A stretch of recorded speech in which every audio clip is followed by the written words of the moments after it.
that that all of our teens and all of our kids and of course all of our families and really anyone else that is interested in any way, I want you to know that this evening we will be having our first family devotional for 2019. It is going to actually be taking place at mine and Caden's house. If you need directions, it's there. It's right there.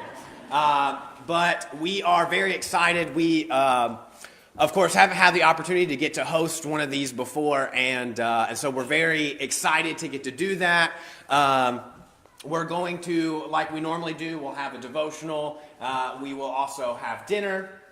We've got a few other fun surprises that we've got in store for everyone that is going to attend. If you're going to be late, not a problem. Come on over late. If you've only got a few minutes to hang out with us, then go ahead and just come over for a few minutes. At least come see how much time we spent cleaning our house.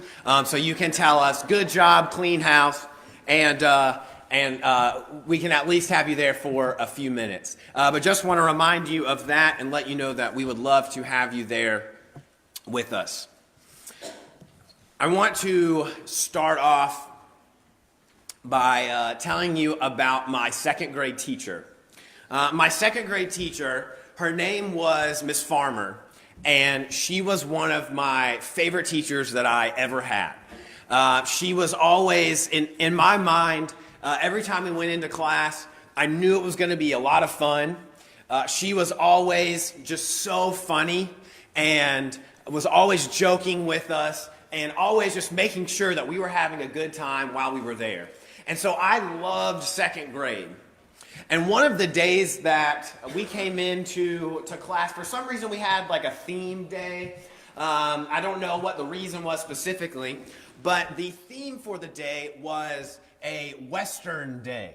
And so we were told to kind of, dress up like you're from the West, from the Wild West, and, come in with your cowboy hat and your bandana and all that kind of stuff, and make sure you wear those. And we're going to do all these different activities throughout the day to kind of celebrate that and just have fun with that theme.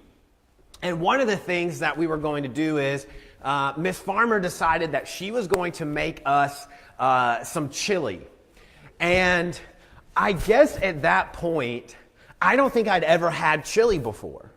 So it's second grade, and all of us kids come in, and we're having this fun day of all this Western themed stuff and playing these different games and learning a lot of different stuff that kind of goes around this theme. And so then it becomes time for us to have this chili. And I remember kind of being skeptical about chili. I wasn't sure about it. If you look at it and you haven't had it before, it's just a lot of brown. So you're kind of a little bit concerned about it. You're not really sure, like maybe this is going to be good, maybe not. And so I was a little worried about it. When I was younger, I was a little bit pickier of an eater. And of course, several of my classmates were as well. And so it's time for the chili, and I remember one at a time, different kids would go up to our teacher and say, I don't want any.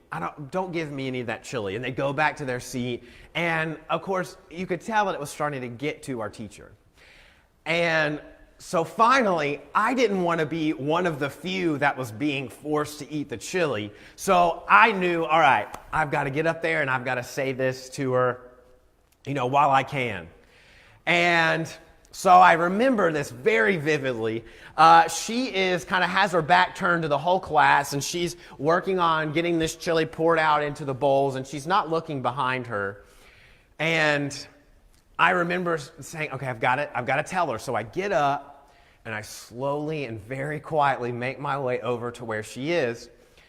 And as quietly as I can, I just say, Miss Farmer, I don't think I want any of your chili. And as soon as I say that, she throws the spoon and just loses it.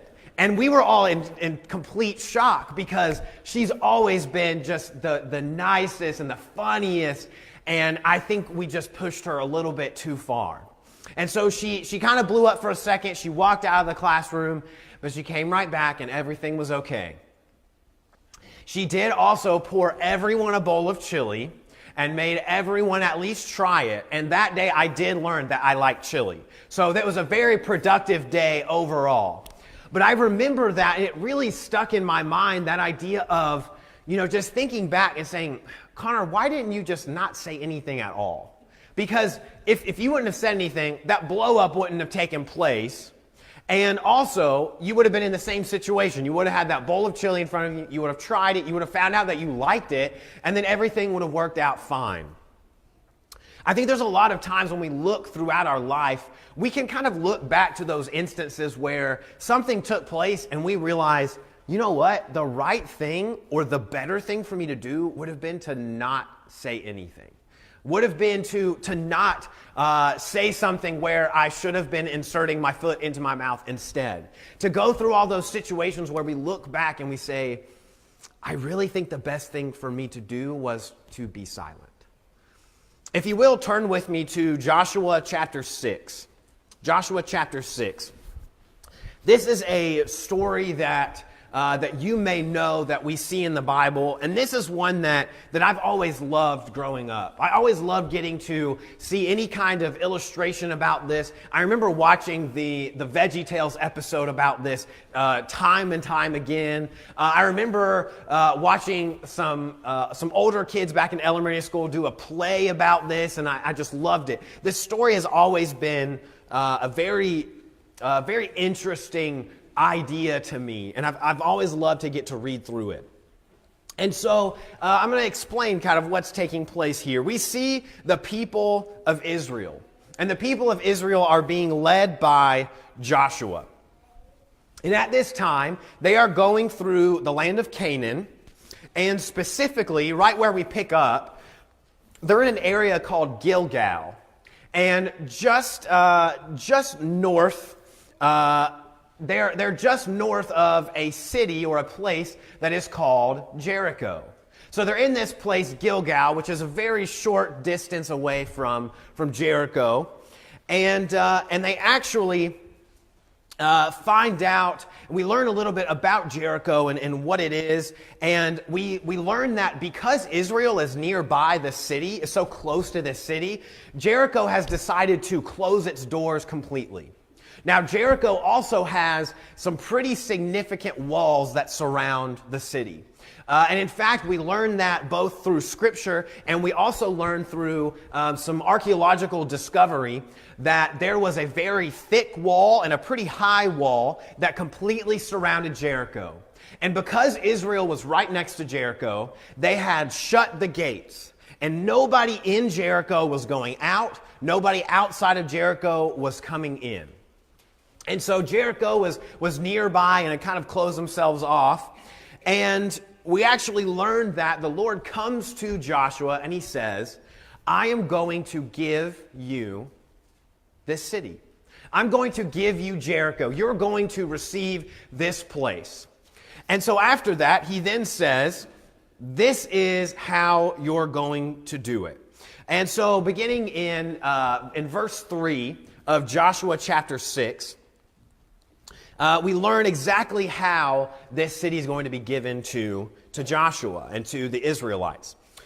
The Lord says, you shall march around the city, all the men of war going around the city once. Thus shall you do for 6 days. 7 priests shall bear 7 trumpets of ram's horns before the ark. On the 7th day, you shall march around the city 7 times, and the priests shall blow the trumpets. And when they make a long blast with the ram's horn, when you hear the sound of the trumpet, then all the people shall shout with a great shout, and the wall of the city will fall down flat, and the people shall go up, everyone straight before him. So, God gives Joshua this full game plan. And he says, all right, so this is what's going to happen. In order to get this city, it's going to take you 7 days. Now, the first 6 days, days 1 through 6, what you're going to do is you are going to walk around the walls of the city 1 time. Now, we also learned that when he's talking about the people that are to walk around it, it is those that are gathered for war. And we actually learn a couple chapters earlier in Joshua chapter 4 that there's about 40,000 men that are specifically for war. So these men specifically, and then also the priests that are selected for this as well, they are going to gather together, and they are going to walk one time all the way around this wall. Once they've done that, they will go back to their camp. The next day, they will get back out. They will do it again. And for 6 days, that is what is going to happen. We also see that the priests are going to be holding the ark, and an additional 7 will have ram's horns for their trumpets in order to blow at the correct time. And so they walk around the city, return to the camp, walk around the city, and so on. So after these 6 days, on the 7th day, they are then told you're going to walk around the city 7 times. So what they had previously done, they'll do the same thing, except this time you're going to go around and around and around, and you're going to do that 7 times. And after those 7 times, we're going to blow the trumpet, which means yell. Everybody yell when you hear the trumpet, and then we win. And the city will be destroyed, and we did it. And that's what they were told was going to happen. And as we hear the details of this, a lot of times we kind of think through and we think, well, how big was that city? How long did it take them to walk all the way around? This must have been a really, really long walk that they had to take. And I'll be honest, it wasn't actually that bad for them. The walls of Jericho, based off of archaeological findings and kind of, measuring that out and figuring out exactly what the size was going to be, the circumference of that wall was said to have been about 4/10 of a mile.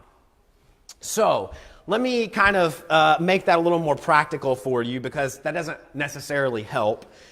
If you were to walk very slow, let's say you walked a mile an hour, all right, and you went, and you kind of went, and you had, they had all this armor, they had the ark that they had to carry with them. Maybe there were some rocks in the way, the terrain wasn't great, and maybe they even had to walk a little bit further away from the wall. If they walked just a mile an hour around this circumference of the wall, it'd take them about 24 minutes. So not terrible. If you're going to war against an entire city, this is not a bad option.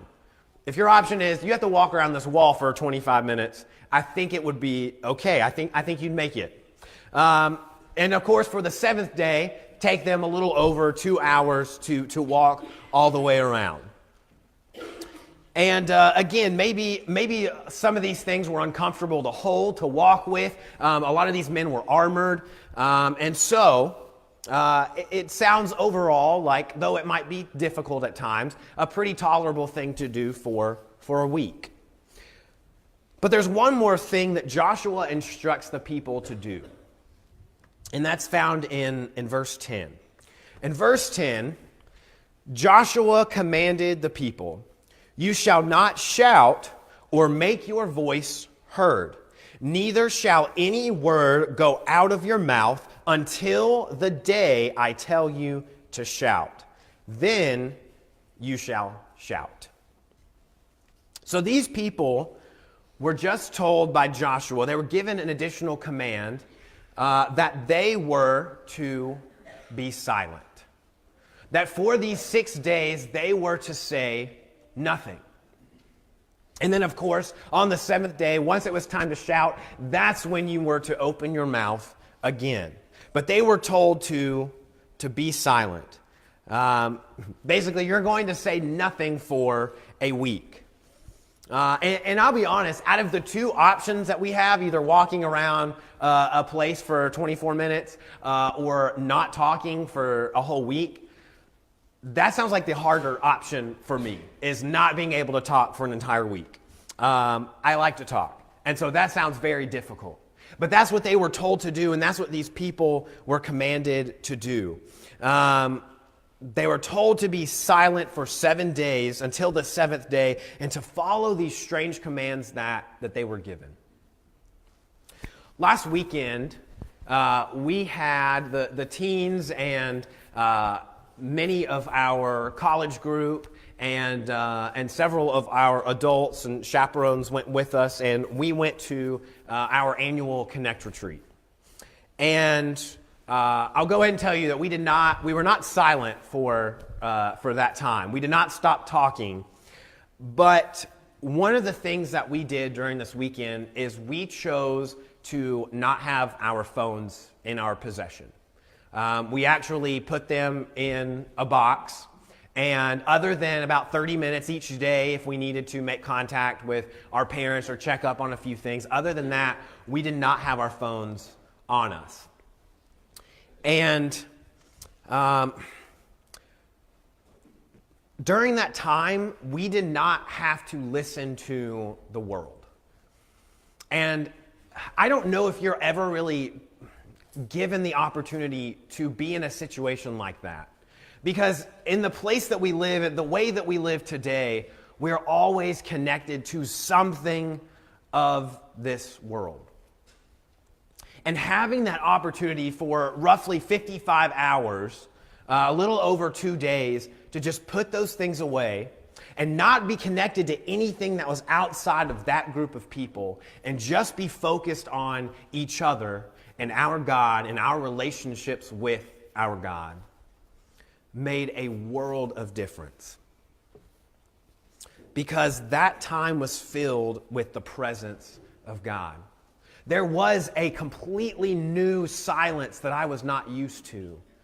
That silence being a silencing of the world, of all those outside influences where we were able to just be together and focus and put our minds on the things above.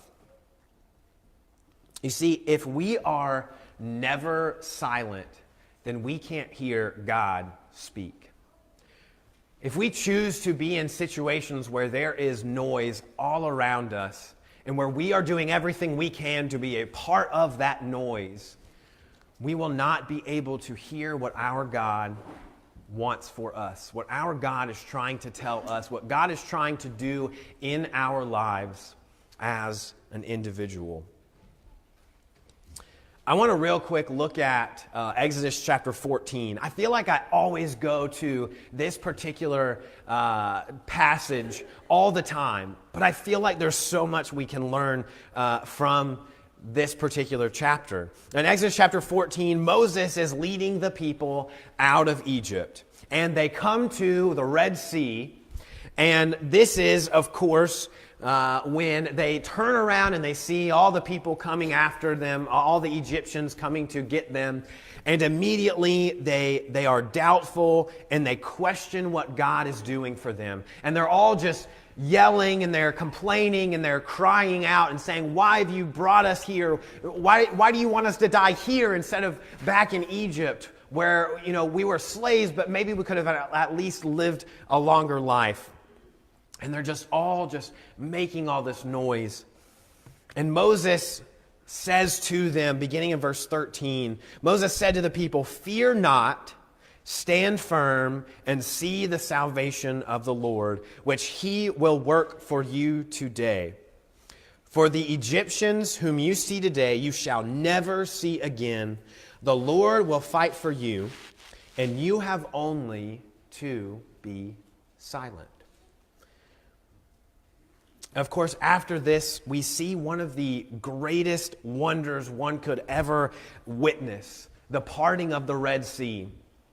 Immediately after these people are just adding into this noise, Moses tells them, "Look, if really there's one thing you need to do, it's just to stop complaining. It's to stop trying to figure out things on your own and just let God lead you where he's planning on taking us. He brought us this far. You really think this is where we're going to die?" And they witness the parting of the Red Sea, and they make it across okay. And of course, the Egyptians, they don't make it. The Israelites are okay. You see, in this, all these people are doubting because they're trying to make noise. And instead, all they need to do is to be silent. You see, God is living and active, and he is present in our lives. But sometimes the only noise that we hear is ourselves. And sometimes we really need to step back and just stop what we're doing and listen. And just as the people of Israel learned both in Exodus and also in Joshua, and also as we learn today, we need this silence in our lives where we step back and we stop and we listen to our God. We see that in Joshua. This one, of course, in comparison to Exodus, the people of Israel react a little bit differently. In fact, they do things a lot better. We see that Israel, as they are following Joshua, they spend their days in silence. And sure, maybe in their heads they're questioning things and they're wondering, and at the same time they are witnessing what God was planning to do with their lives. They were watching slowly as all of this started to make sense before them after these days of silence. And regardless, showing their faith, we see all of that continue. As these people continue to show the faith that they had in their God, we see what happens after this. Beginning in verse 12 of Joshua chapter 6. Then Joshua rose early in the morning, and the priest took up the ark of the Lord, and the 7 priests bearing the 7 trumpets of ram's horns before the ark of the Lord walked on, and they blew the trumpets continually. And the armed men were walking before them, and the rear guard was walking after the ark of the Lord, while the trumpets blew continually. And the second day they marched around the city once and returned into the camp. So they did for 6 days. And so here we see that they are following through with this plan. They're doing exactly as Joshua instructed them to do, which of course came from the Lord. And so every day they are making it a point to walk around. And not only that, but they are continuing to stay silent. And right in the middle of this army, I want to kind of pay attention to a particular verse right in the middle of this passage. Right in the middle of the army, we see the Ark of the Covenant. And you see, the Ark was the visible symbol of the Lord's presence. See, it was a recognition that this conquest, that this battle, which of course was not a typical battle at all, but this particular thing that was taking place was the Lord's doing. And so in these men choosing to be silent, it allowed the focus to be put on the Lord. And as they carried that ark around, it showed that city, as they were watching these people walk around their city and probably a little bit confused, they were watching and seeing this ark and understanding not just who these people were, but who their God was. That ark was the visible symbol of the Lord's presence. See, the Israelites were silent so that the Lord could speak. He was speaking through what was being done around Jericho. So then we get to the end of kind of what's taking place here. Beginning in verse 15, we're going to read verse 15 and 16, and then we're going to jump ahead to verse 20. It says, on the 7th day they rose early at the dawn of day and marched around the city in the same manner 7 times. It was only on that day that they marched around the city 7 times. And the 7th time, when the priest had blown the trumpets, Joshua said to the people, shout, for the Lord has given you the city. And on to verse 20. So the people shouted, and the trumpets were blown. As soon as the people heard the sound of the trumpet, the people shouted a great shout, and the wall fell down flat, so that the people went up into the city, every man straight before him, and they captured the city. See, this was, in fact, a battle. But it wasn't a typical battle. It wasn't one where they said, all right, you're going to fight. There's going to be all of these strategies that you need to put into play. Instead, it was the Lord saying, you need to do this. And I know it sounds strange, but I need you to walk around every day. And after you do this, the 7th day, you're going to do something. You're going to do a little bit more. You're going to shout, and something is going to happen. The walls are going to fall. And that's exactly what happened. And at the same time, we see that Israel, regardless of how strange that might have sounded to them, they did it. They followed exactly what the Lord told them to do. And not only that, but they did it in silence. And we learn later on that these people end up being listed with the faithful. If you know what I'm talking about, in Hebrews chapter 11, there is an entire chapter where we see all of these people that are listed and the things that they do by faith. All of the things that they are noted for because of their faithfulness, because they chose to put their God first and to do these things regardless of how crazy they might sound. And these people right here, the Israelites, as they march around Jericho, they are listed with all of these notable, faithful people. Hebrews chapter 11, verse 30, it says, "By faith the walls of Jericho fell down after they had been encircled for 7 days." See, these people had faith in what their God was going to do. They stayed silent, and in doing so, they allowed their God to speak. And through that, the Lord did something awesome with them. I want to kind of shift gears a little bit, and I want to look at this passage that we read earlier this morning in Isaiah chapter 53. Again, beginning in verse 7, it reads, "He was oppressed and he was afflicted, yet he opened not his mouth.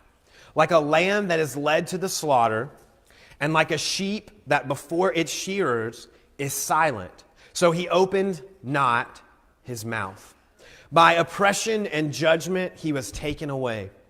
And as for his generation, who considered that he was cut off out of the land of the living, stricken for the transgression of my people." This passage we find in Isaiah. And another man that we read about in the Bible also found the same passage. And we read about him in Acts chapter 8. He was an Ethiopian man that was trying to understand what he was reading. And if you look through the passage in Acts chapter 8, we see this man is having trouble understanding it, and he receives help from Philip. And Philip comes to him, and they read through this again, and Philip explains exactly what this passage is talking about. You see, in Isaiah, we learn, and the Ethiopian man also learned, that there is prophecy of the life of Jesus. And we learn about this man we learn about Jesus in this passage. A man who was afflicted, and a man who was oppressed, and a man who was condemned to death and whipped and beaten and spat upon and crucified. And all of this happened without any blame or guilt or sin that could be placed on him. And as he's going and he's being led to his death, to a death that he did not deserve, we read here in this passage that he opened not his mouth. Like a lamb led to the slaughter, he chose to be silent.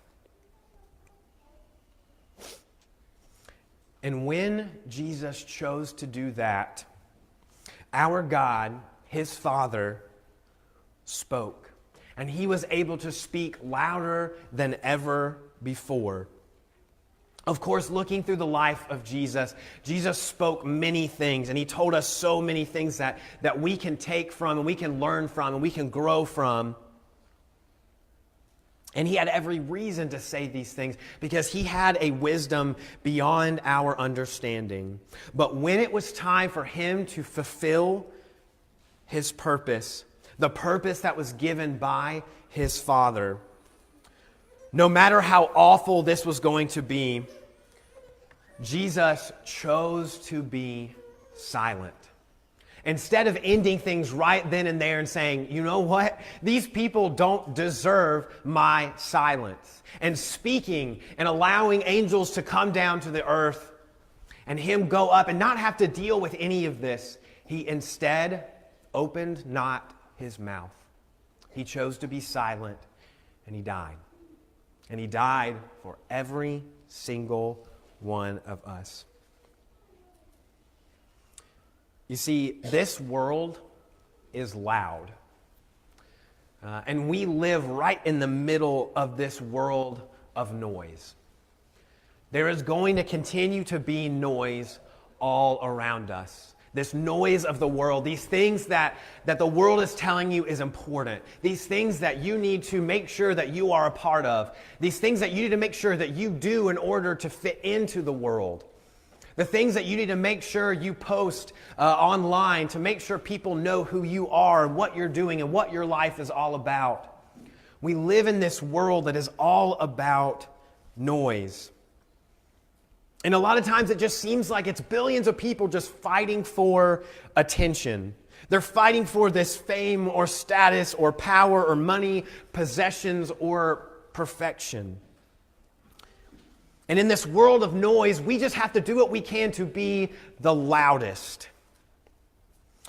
And we get so wrapped up in our own noise and making sure that we're matching up with the noise of the world that we forget about silence. We forget that in the silence, that is when our God can be present.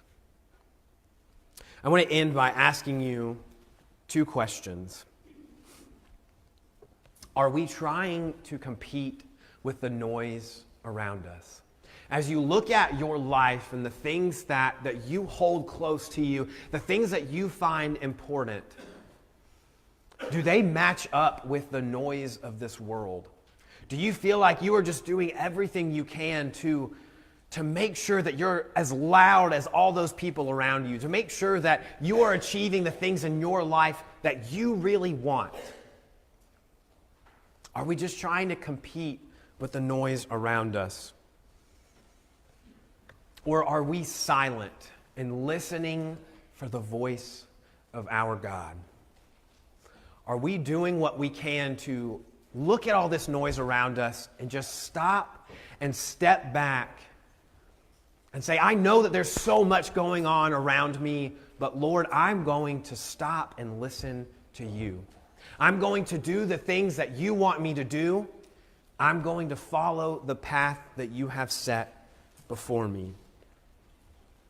As you think about you, as you think about yourself and your relationship with God, are you spending enough time away from the world and with Him? I really want you to think about that. Are you spending enough time outside of the world, away from the things of the world, and focused on your relationship with your God? Are you spending enough time in His Word, in the Bible? Are you spending enough time away from it all, away from all this noise in the world, and choosing to be silent and to listen to your God speak? I'm very thankful for the opportunity we had this past weekend to get away from the world. And I'll be honest, I know it's not that easy. I know it's not a simple choice of just saying, well, I'm just going to get rid of my phone and everything will be fine. Because we're so connected with things, and it's important for you to be able to use those things. But at the same time, we allow that to take over. We allow that to produce more noise in our lives. We allow so many things outside, out in the world, to make noise, and we never have silence. Maybe you're here this morning and you feel like you haven't heard silence in a long time. And you really, more than anything, just know that you need to step away from the world and listen to your God and hear after so long what He is trying to tell you. Or maybe you haven't yet decided to follow your God. and you understand the importance of choosing Jesus and choosing to live a life for Him and following Him and being baptized and being a part of His church and His people, and then making the decision to allow Him to be the voice throughout all of this noise. Whatever it might be, whether it be for prayers or encouragement, whatever you need, we ask that you come forward now as we stand and ask.